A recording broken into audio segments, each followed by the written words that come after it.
Hello and welcome to our show, Film Talk with AJ Dean. I'm AJ Dean, your host, and I am thrilled because I have a returning guest who I admire and respect so much. He is so wonderful.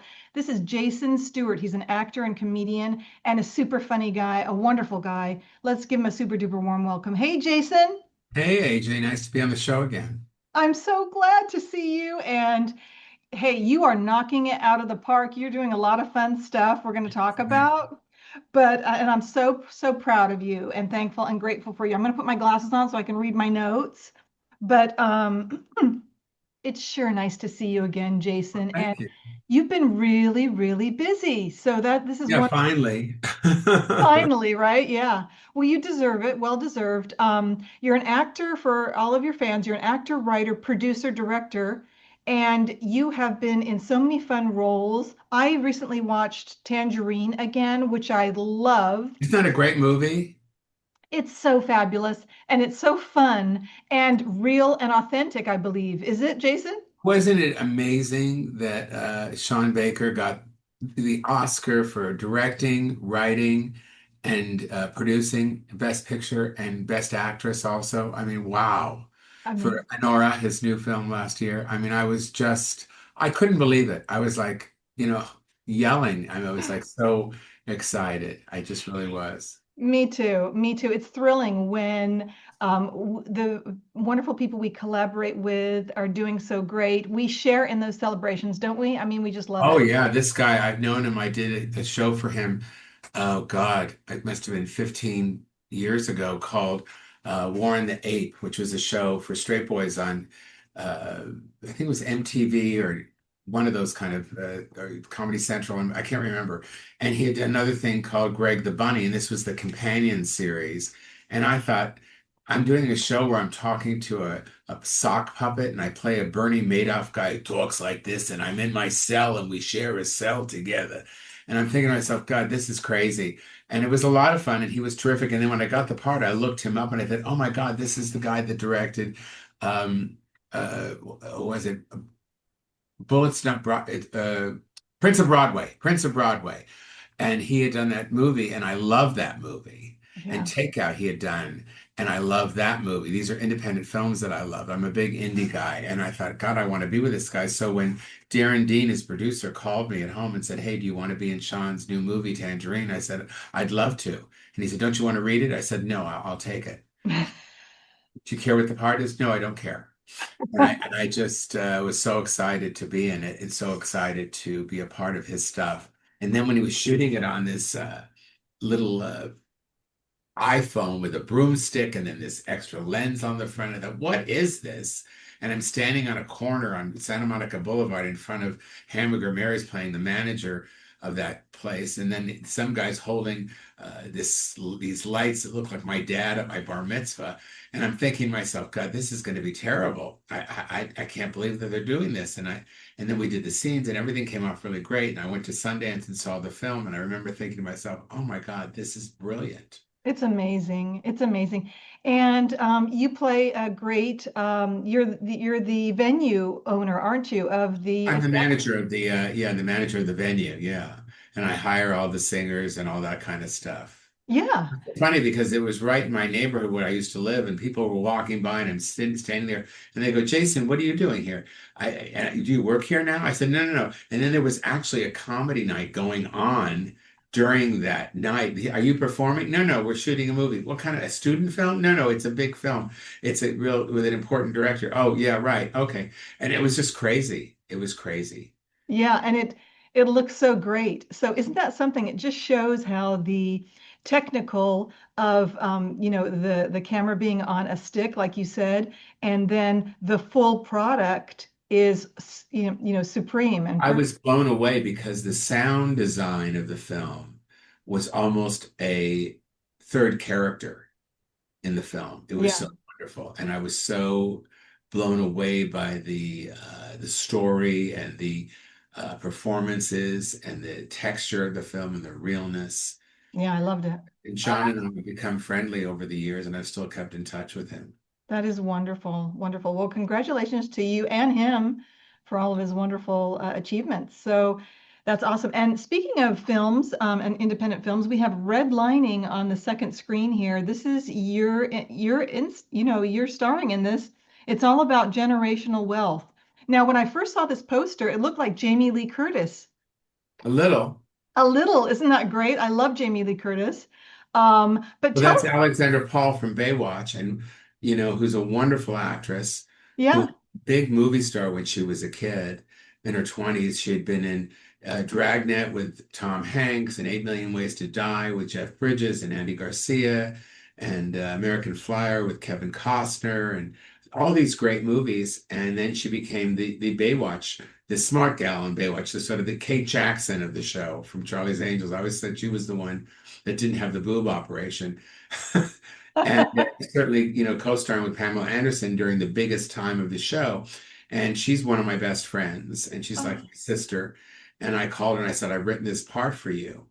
And, I'm hoping that this is a resurgence in her career away from the Lifetime movies that she's starred in over the years. And I'm hoping this becomes the renaissance in the same way that Pamela Anderson has had. That let's not just judge somebody because they were on a certain kind of show.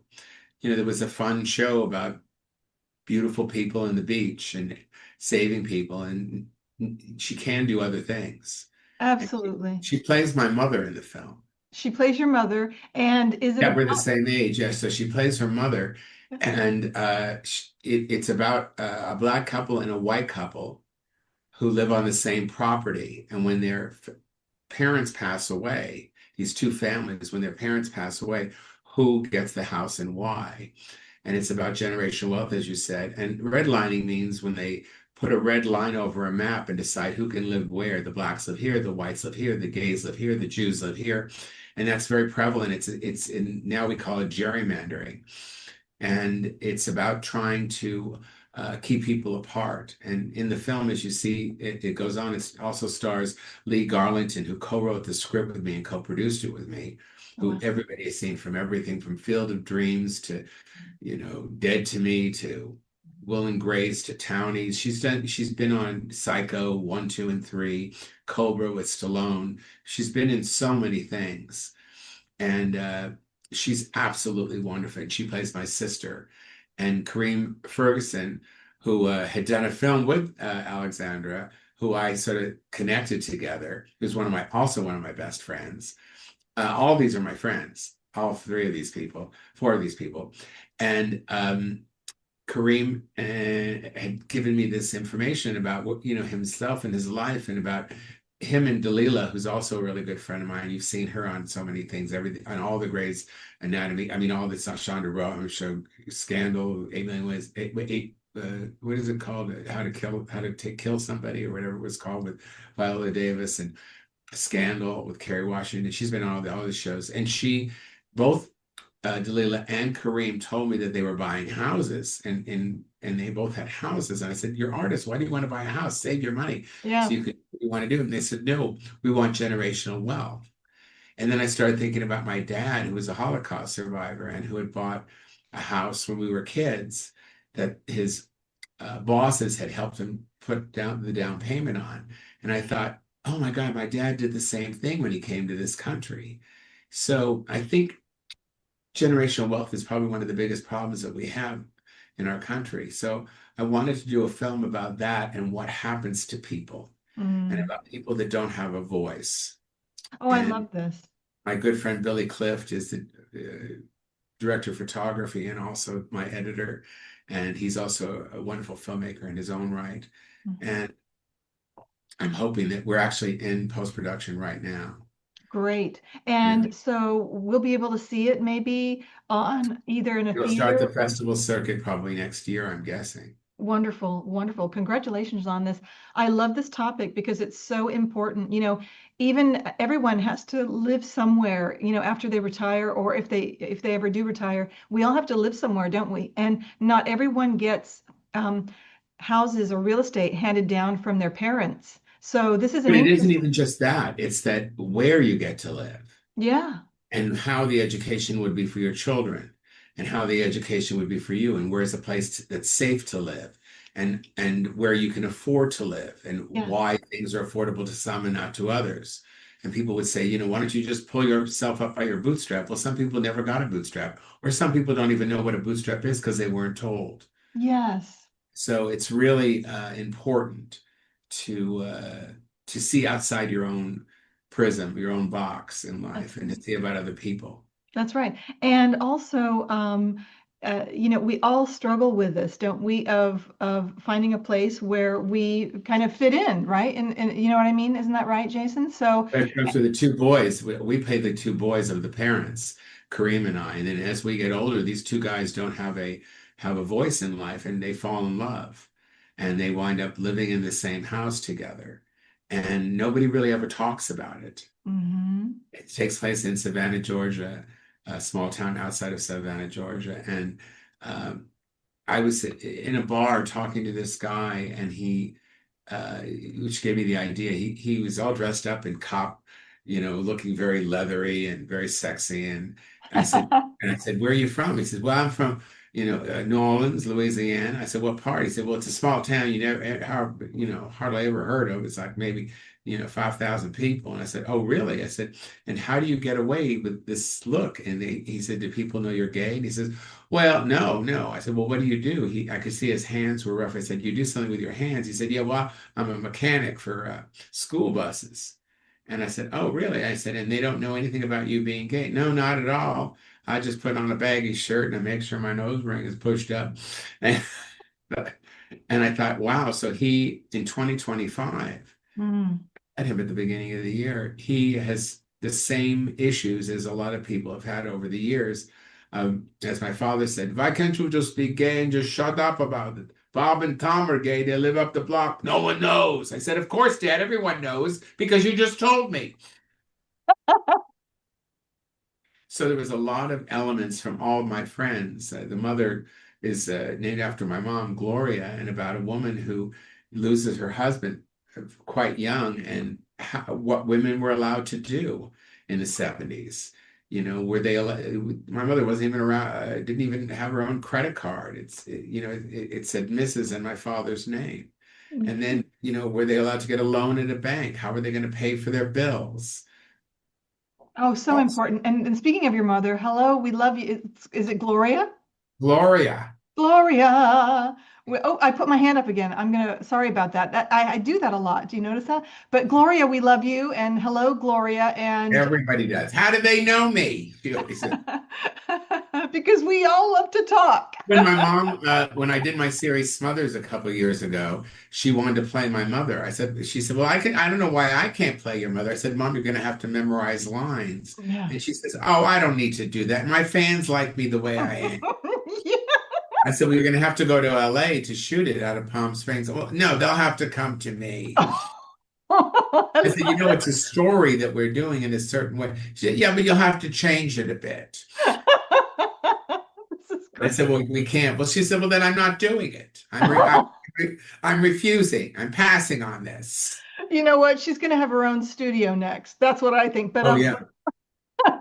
right, Definitely. Jason. We love Gloria. Hello, Gloria. Thank you so much You for can all see of her the. videos on TikTok, on my TikTok page. Oh gosh.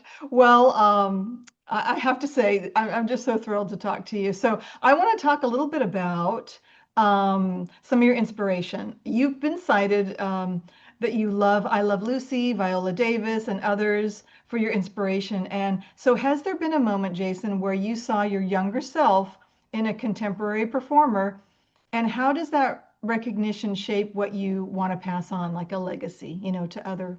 Well, there was a young guy that plays me in not Birth of a Nation, in Redlining.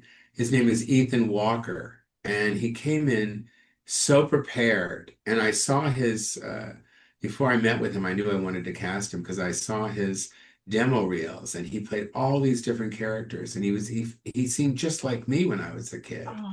And I mean, I read him, but I was so sure that I was going to cast him. I honestly would have just cast him, Isn't that but my sweet to the see? producers wanted to meet him. I love I that. I thought he was terrific, and I think he's someone to watch. Okay. And his name one more time. Ethan Walker. Ethan Walker. All right. And I want everyone to, when it comes out, Redlining in the festival circuit, please check it out because it's a really good film. And I love the subject and the topic and everything. Isn't it a great poster? I love vintage and nostalgic. It's a great poster. It's absolutely, Thank you. it's beautiful. Did you have anything to do with the designing of it? I worked on it with this wonderful designer. His name, I just want to make sure I get his last name right. Brian Mazzarello, and he's terrific. And I wanted to really go for it. And Mhm. my best bud, Kareem Ferguson, actually told me about it. So this is placed, it looks like in the 1970s. Is that correct? It takes place in 74, 78, 81, and 14. Beautiful, beautiful. And I just love independent films that have a great social message, Jason, that can help people understand perspectives and things like that, and change the world for the better. So that's what I Well, believe. my idea always is certainly if you want to switch to Birth of a Nation on the bottom, I can see that beautiful poster. Oh, It's gorgeous. It's a gorgeous poster. I wish I knew who did it, but I don't. Uh, hmm. in Birth of a Nation, and it was a film about Black abolitionist Nat Turner, and that was one of the most incredible experiences I've ever had as an actor. To have people go into the movie in the dark, see something they've never seen before by people that weren't like them, a Yeah, story by them, done by them, and that I was able to be a part of it, that was critically acclaimed, that right, was liked by audiences and the industry alike. And it just sort of changed my mind. People would ask me a lot, how do you feel about playing such a villain? Because I played a white heterosexual Christian plantation owner in 1831, Joseph Randall. And Nate Parker himself cast me. And I remember meeting him in the parking lot, waiting to go into auditions. And I'm repeating my lines over and over. And some guy comes over to me wearing a hat and comes over to me and says, I know you. And I thought, I have a fan in the middle of Savannah, Georgia, a half hour out in a strip mall. And he said, and I looked at him, he said, no, I'm Nate Parker. And I went, oh my God. And he talked to me and he was so handsome and had such charisma. And he made me feel so comfortable that I went, because yeah. I meeting people, I always get so nervous meeting people. Mm, Like one day, first day at school, all that kind of stuff. And he really made working easy. He made hmm. me feel so a part of that. And then when I was on the red carpet for that, people would ask me, how do you feel about this? What's your opinion? And I said, well, I take off my shoes, put on the shoes of my black siblings, and shut up and listen because I don't think that my opinion matters. It didn't happen to me. I'm here to learn and to listen and to have empathy for other people's experience. Right on. And if somebody tells you something, believe them. Yeah. I mean, it's words of wisdom, and we're here to connect and understand and relate to each other. We're all connected. We all have a heart. We all have Very much so. right? So there you go. Mhm. Okay. Yes, here it is, the Birth of the Nation Isn't that a poster. beautiful poster? It's fabulous because it's got, I mean, You can't really see what it is. It's so you have it so small, but it's basically the forge, the black slaves forging towards the plantation owners and taking over, and it's a lithograph of sorts, and then you see the red bleeding, and it's the bloodshed of that moment, and it's wow. not just real blood; it's emotional blood. I think that's the way I saw it. Yes, and it's so impactful and powerful. And yes, I can see the people. And I hope when people watch this interview that they can see it also. And It's on HBO Max right now. Again, okay. and it's also on Amazon. It keeps coming back. It came out in 16 and it was in the theaters for a couple months, and then it went to HBO, and then it went to Amazon, and now it's on HBO Max. And your performance is riveting and powerful. Oh, And thank you. and so please check it out on HBO or Amazon, The Birth of a Nation. And 2016, not the one in 2015. People say, "Well, you were in that film." I said, "If I was in that film, I'd be over 100 years old." And I always say, "God, I look incredible." You do. You do. And so do I. I'm the same age as you, 100 years old. No, I'm just joking. You're so great, Jason. I did want to talk a little bit about your comedic style. So you've described your comedic style as shifting from structured to a more loose and playful, especially as you embraced being fully out. Congratulations, and I love you for that. Well, What? that's at 30, well, now 90, 32 years now. Yes, and Geraldo Rivera, right, was the one who Right, broke right. the Yeah, broke yeah. the But story. now what I'm doing is I'm embracing my people see I always did crowd work. And it was in the days that when I did, I would call myself a sort of I would go in and out of my material. I would go in and out of my material to crowd work to bring people in. Because I'm a gay Jewish man from a big city, so a lot of the places that I performed in really didn't know who I was, and they weren't used to seeing a gay man in a powerful headliner position. Right. Yeah. So I basically try to get them on my side. And when I think being funny, everything I say is funny. It But is. my job is to set it up so the audience understands where it's coming from. So that's what I started doing. And then when crowd work became so popular, I started doing even more of it in my act. So I'm actually working on the idea of doing a crowd work special where I don't do any material and going to different clubs and sewing together a special from that. Okay. Okay. Well, speaking of clubs, I just wanted to mention I have a one of my sheets here of notes. You will Well, I can be, tell you, I'll be at yeah, the Laugh Factory in Long Beach on the this Saturday, which is the is it the 9th? this Yes, Saturday. on the Yes. 9th. And then Mhm. on the 16th, I will be at the Comedy Chateau at the 7:30 show, and I'll be at the Ice House at the 9:30 show.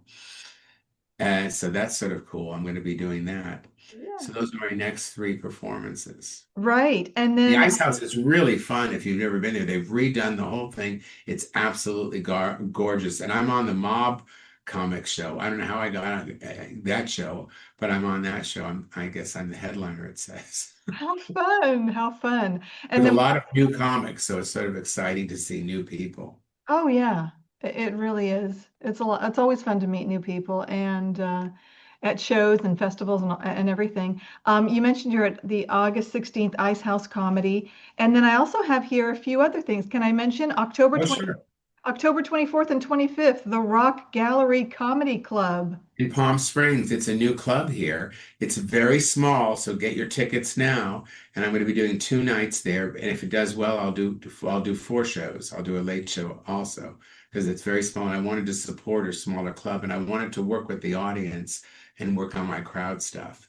I love So that.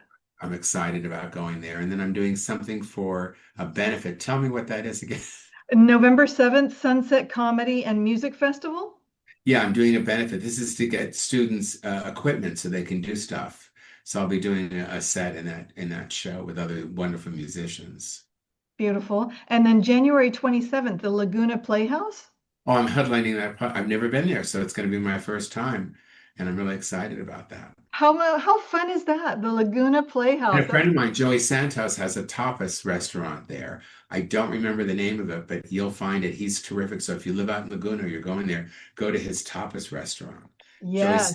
his father was Joe Santos, Dennis Becker on Rockford Files, and we've known each other since we were kids. And when I found that out, I was like, oh my God, if I just sit near him, maybe I'll get on a show. Yeah, you never know. And isn't it nice to connect with great people like that? Yeah, good luck with that. And also, I did want to ask you, so you're going to Palm Springs. Do you know Tommy Rose? He's a drag performer. I love him. He's my friend on Facebook. He's a legend. Tommy I Rose, think so. Yes, I think so. he's fabulous. I don't She's have fabulous. Oh yeah, she's fabulous. I don't Yes. have time to go out a lot, but I try to see I try to see some things. Yes, she's amazing. Tommy Rose. Okay. So Star Search, I'm going to get back to a few questions if that's okay. Star Search came out with a wild twist. You beat Martin Lawrence. No, no, I Um, did not beat no, I oh, lost to an Italian comedian. I can't remember his name. I oh, should look it up. And I won the episode before. I won from him, and then I lost to Martin Lawrence. So he won. And our careers have gone parallel. what do you Right. what do you think of that? I think it's great. And every time I look at him, I think how wonderful. He was such a wonderful comic and such a sweet, unassuming guy. And I Yeah. stamped my foot and I walked off. I was in my 20s at the time. Oh, And at the you time, it was did? very funny. And now, as the years go on, with everybody being so PC and nice, I don't think it plays as well. It looks like I'm a sore loser. But I thought it would be really funny because everybody on the show would shake people's hands and go, "Oh, I'm so happy I lost." And I wasn't. So I thought, what the hell? I'll just be funny. And Well, we people want talk about real. it. We It's on. You can go to my website, jasonstewart.com, and you can see it in I think it's in the stand-up section, in the comedy section. well, we want real. We want authentic, Jason. We want you just as you are. You're perfect. Okay. Well, apparently the internet, I wasn't. They, first Well, they'd say, "Oh, this guy's cute. Whatever happened to him?" And then they'd say all these terrible things. I mean, as it went on, it was pretty rough. And I thought, "Oh my gosh, I oh guess wow. this didn't age very well." Where This, where was the modern Hedda Hopper for us to protect you? oh, God. I'm not that old. No, no, I know, but I love vintage. So please bear with me. Give me a little bit of grace there. Jason, this is so much fun for me. You've played roles ranging from comedic therapist on My Wife and Kids to a plantation owner that we were just talking about in Birth of the Nation. So which was the I played a hardest? lot of therapists. I played a therapist on Love for Judd Apatow on that show on Netflix. And Did you? I played a lot of people. I played a lot of managers and the closer. I was a manager of a storage bin with Kira Sedgwick. And it's hard to remember. I was a manager of some restaurant on Charmed with Holly Marie Combs and the late Shannon Doherty. And uh, God, and I was even in a nightclub manager on a show called Sunset Beat with George Clooney. I've worked with Faye Dunaway and Ghosts Never Sleep and Tony Goldwyn and Sean Young, and I worked with Arnold Schwarzenegger and Kindergarten Cop, and of course Damon Wayans on his show. And recently on Goliath, I worked with J.K. Simmons and Bruce Dern. That show starred Billy Bob Thornton. Did that a couple of years ago, and I just did a horror film, my first, well, really my second horror film, or third. But this was really, I get to play an iconic character where I play this guy that lives in this small town and he just sort of looks like this and he sees you and he goes, "Hey, AJ, you're pretty. You know, if you ever need any help, I'm here." He sort of had a Lenny Mice and Men kind of thing. I'm always around. I love it. And I did that film just around a month ago Was that with, fun? with a wonderful new director named Truman Tooby. I think it's two. I can't. I forget Tooby. Yeah, find Is his it name. fun to play dumb, Jason? I think you have to be smart to play dumb. You really do. I think you do. Hmm. You have to have Cooley, a high. Kewley. He's a new, very talented director named Truman Cooley. To Say his name one more time. Sorry. His last name is Cooley, Kewley. He's someone to look out after. And then I also did another film called I Got Next, where I play a coach of a basketball team to a Ah. special needs kid who has Williamson disease. And of course, I play somebody who's not so nice all the time, sort of a rough kind of, guy talks like this. AJ, get your shit together. Come on. Let's Right go. away. Come on, kids. Let's go. And all the young kids, thought that I was the coach. I mean, they were so young, some of them, and I had a whistle and they were all going at it crazy. And the DP said, "Oh my God, I don't know what to do. How do we keep these kids under control?" Well, I had a whistle, so I would blow it every time they clap and go, action. And I would blow it right before that and they go, "Oh," like this. What fun. So, Jason, would you ever consider playing in a Western? What do you mean consider? If it's a good part, I'm up for it. I'm ready. Are you kidding? Okay. I'm Yeah. I keeping, mean, it's all about the people you work with and the yeah, material. it is. I'm always looking to work with talented people. And the director of I Got Next sent me this lovely email saying how he just was so pleased that I came so prepared and so stayed in character. I stay in character a lot, not because I'm eccentric, but because when they yell action, I don't want to be in the middle of becoming the character. I want to be it. So I like to disappear. Dustin Hoffman was certainly one of my people that I looked up to, and one of my not a mentor because I don't know him, but a mentor to me, like Philip Seymour Hoffman, all those guys, Paul Giamatti, all these wonderful character actors, Geraldine Page, Whoopi Goldberg, who change when they do different parts, Oh and that's yeah. what I wanted to be. My physical stance, my voice, my way of moving. The spice of variety, right? The magic of It's variety. just what I was taught as a kid is, to be a character actor. And that's what I've never wanted to be a leading man. I just wanted to be a character actor. You're excellent at it. And I did want to ask about Faye Dunaway. What was she like? Is she really kind of I've heard she's a bit of a diva, no? Well, what's interesting is that I didn't have that experience because her commitment was to the work. And I played a talk show host who ambushes her character Oh. because her son, played by Tony Goldwyn, wrote this screenplay or book. I can't remember. It was 20 years ago. Book about how her husband got killed by accident by the son. And I play this sort of Geraldo type character. And you can see it online somewhere. It's online. And what was interesting is she came in character. And I said, Faye, I'm Jason. I'm playing Barry. If you need anything, please let me know. And she said, let's just run the lines. And we ran the lines. And she completely changed. And it gave me the first thing. So she felt really comfortable because I was prepared. And Mhm. then we did the scene. We did the opening shot, and then we did the close-ups. And she did her close-up first, and her character breaks down and cries during the scene. Oh. So the makeup person is supposed to be there, and she wasn't. So she said, "Where?" She was a little uh, upset about that because her face got all puffy and red. So if we start the scene again, you can't be. You have to completely do all the makeup. So you can Makeup. yeah, and they shouldn't have to do that. She should be there. And she also knew exactly the lighting. They put this little Chinese lantern kind of thing below her to make her look. And she said, "No, move that away. It's making me look too good. I'm an older lady in this." And she was in her 60s at the time.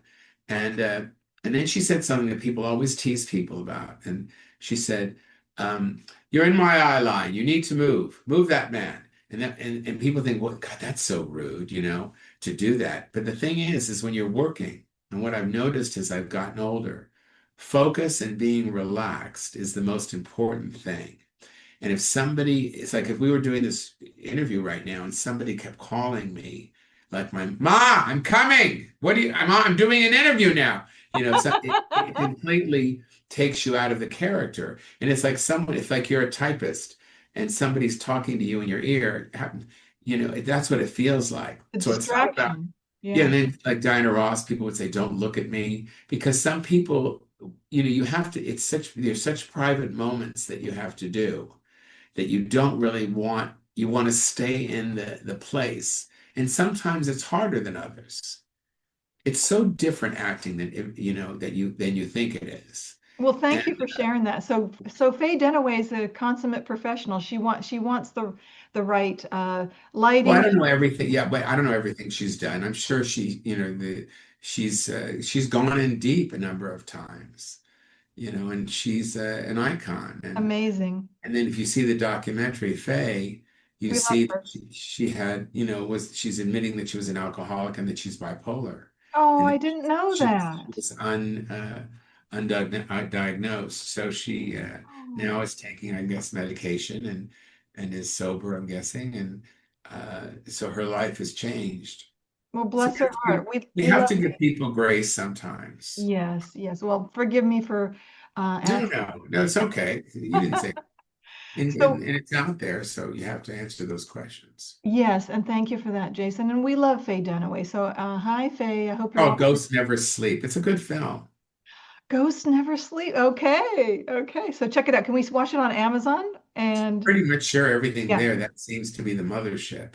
Okay. That's where I go. I love the Amazon Prime. Um, As co-chair of SAG-AFTRA's LGBT committee and creator of a platform for new voices, what advice keeps resonating in your mentorship? And what lesson are you still learning personally? Because this is a wonderful role that you play. You've really paved the way and opened up more discussion, Well, and it's I love it's it. it's LGBTQ now. That's what we're calling it. And I have four things that I live for in my life that I uh, look for when I'm getting a lover or a friend or a family member or a colleague, people that I want to work with. Number one, we have to have a connection. Number two, I have to feel safe. Number three, kindness. And number four, I have to feel valued. And if I don't have those four things, I know this is probably not going to be something that's going to last very long. Right on. Probably not for me. Yeah. And I'm willing to say no now, which I never used to do. I'm with you. I'm standing in my power to say no. That's the most important word, isn't it? Because our time is too precious, Jason, and we're here one time. I know we're learning, life the first time as it is, I guess, for the most part. But we have to when we learn things like that, we can always we put up our protective boundaries, right? You have to have it in Yeah, this industry, yeah? definitely. So thank you for that. And thank you for being a great role model. And please forgive me, LGBTQ. It's the Screen Actors LGBTQ Committee, and I chair it, and I co-created it with Duncan Crabtree Ireland, who is the CEO of SAG-AFTRA. That's so great. That is so great. Keep going. You're doing well. And I Um, co-chair it with Tracy Godfrey, and I've done that with her for, God, I think 15 years out of the 20 I've been doing it, or 21 now, or maybe more. wow. 15. I Wow. can't remember the exact date of it. Congratulations. With Shut Up, I'm Talking, referring Oh, there it is. Yeah, it's my book. referring. Okay, there it is. Thank you for showing it. That's a great photo. I love that. Um, Around 5 years old, maybe six. okay, As okay. you can see, it's all dropped a little. You still look wonderful, okay? And so do I, right? We both do. Okay. Referring to your relationship with your mother. Hi, Gloria. How do personal memories serve your writing process? And how do you decide what to share? And we're talking about privacy a little bit here and what not to. That's a hard one.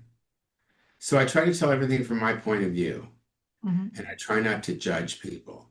I just try to state the facts. Though, my sister wasn't happy, I don't think, and I don't know whether my brother was or not, but just that's my truth and it's my point of view. And we had lawyers go through it and everything to make sure that I wasn't saying things that they said. I was just telling experiences that I had. So, and it's also, it's about, um, the subtitles coming out in Hollywood and making it to the middle. So it's my plight of being an openly gay person who wants to be able to play straight and gay parts, wants to be able to do stand up and be funny and be treated as an equal. And it's about, uh, I guess, the growing, the blossoming of who I am as a human being and making it to the middle. I wasn't a failure and I wasn't a big, giant success. I was somewhere in the middle of everything, and that's okay. Yes, it is. And good steady income. And And it ain't over yet. it ain't over yet. Cheers to that. Cheers to that. Um, I did want to ask you, having done stand up for over 4 decades, Oh my God. now Yeah. you're doing workshops and coaching. How Occasionally, I've been not, I sort of not doing that as much lately. I was not doing it okay. during COVID and then that stopped as much, but I Uh-huh. still coach people occasionally when they call, but yeah, because I've been so busy. Well, So I, sure. yeah, And but COVID, occasionally I will speak and go somewhere and do an acting class or teach a class or coach someone or yeah, because but I've been COVID, doing it for forever. I yeah, mean, I've been mentoring people for the last yeah, 25 years or something. So I I was love, doing it for free. So somebody during COVID said, God, you need to get paid to do this. yes, and I And I love don't that. charge a lot because I don't really want to, um, uh, I don't really want to do it for money, but it's nice to get the money, of course, because I do need it on occasion. Of But course. but I don't need it so bad that I would want to charge so much. So I understand. And great answer. And now during COVID, there was a lot of material. I'm sure that you got a lot of fun jokes, a lot of material. But how has it changed now, your material? Do you look at trends? What's it's funny? just whatever happens, whatever comes to me. I mean, Hmm. I'll look in my phone and I'll tell you the last thing that I wrote on my joke list. What's the last thing I did on my joke list? That's how I do everything. It just sort of happens. It doesn't. Where is it? Oh yeah, I was doing a special last year called Laugh Proud. It's on Amazon now. And all the kids were BIPOC and liquid and fluid and gay and trans and in a box and on a shelf. And they were so completely unapologetic about who they were. And I thought, God, I want to be that. So, yeah, so that became sort of a bit, about the idea that everybody's called queer now. I wasn't there for that meeting. We were gay, we went to bi, trans, liquid, fluid, you know. And then we went all the way in a circle and we came back to queer. How did that happen? I don't, that's a great question. That's so funny. Yeah, I just, I That's don't want great. to be called dope. People say you're dope. I don't want to be a dope. I went to college.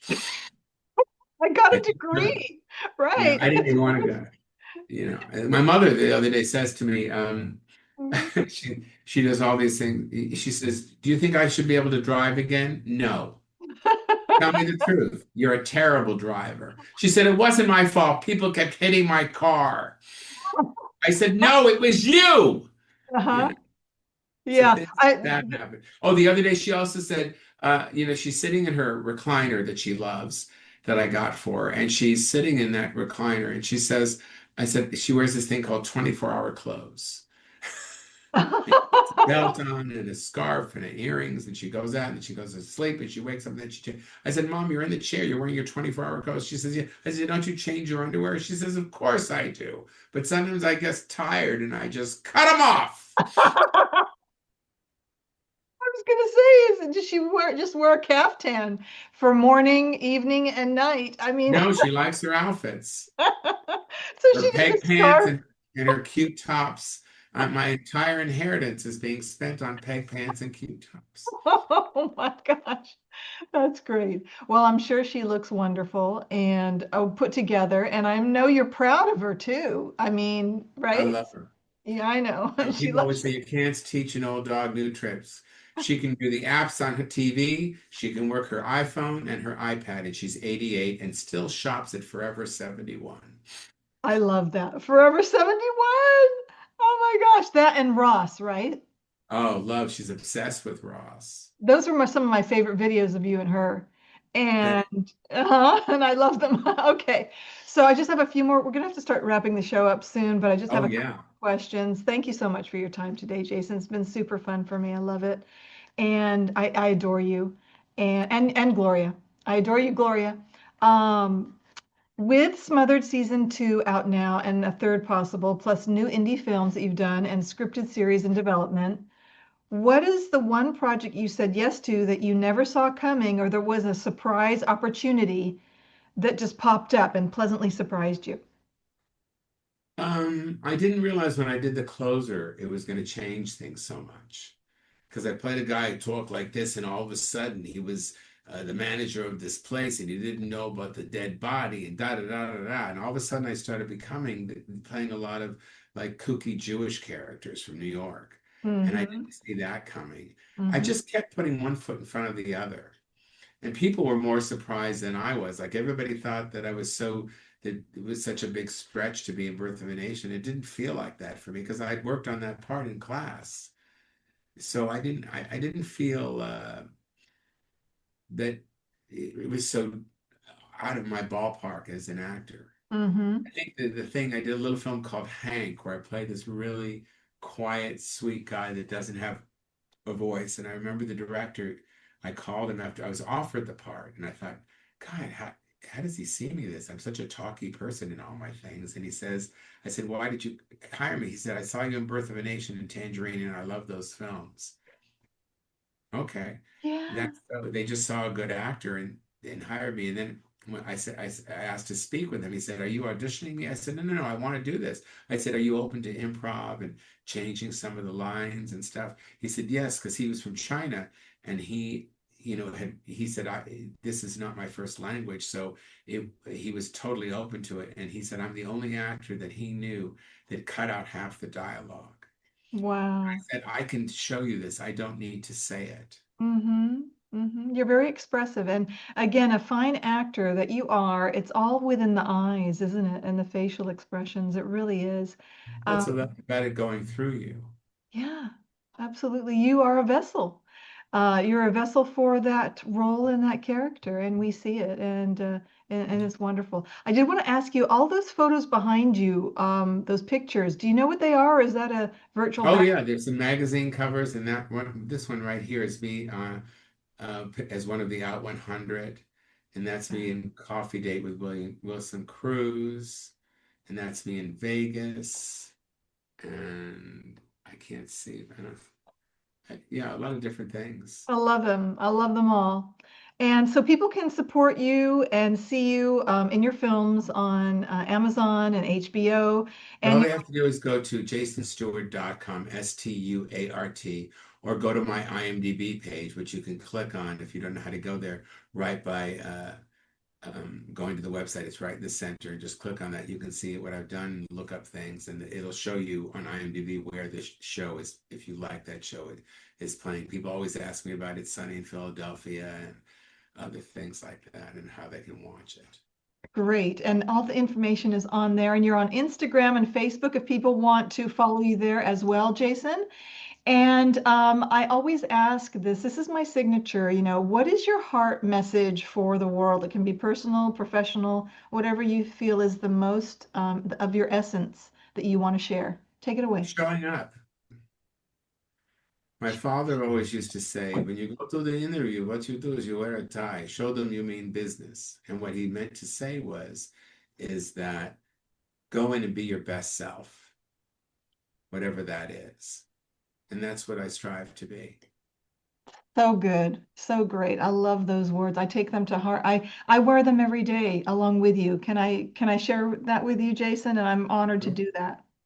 please. Okay. And so, Jason, is there anything else you wanted to promote or say thank you to or anything? No, come see my shows. Come see my shows. Click on my IMDb so my score goes down to closer to number one. And, Yes. and that's all yeah, come see the I'm going to show. click on your IMDb today again and track you. And that way that will bring some of the algorithms up, right? That's how it works. Yeah, yeah. And then people think you're popular and then they want to hire you. And you are. And we love you, Jason. We love you so much. Okay. So thank you so much for Thank being here today. And please hold on the line just for a second because I have a nice compliment I want to share with you afterwards.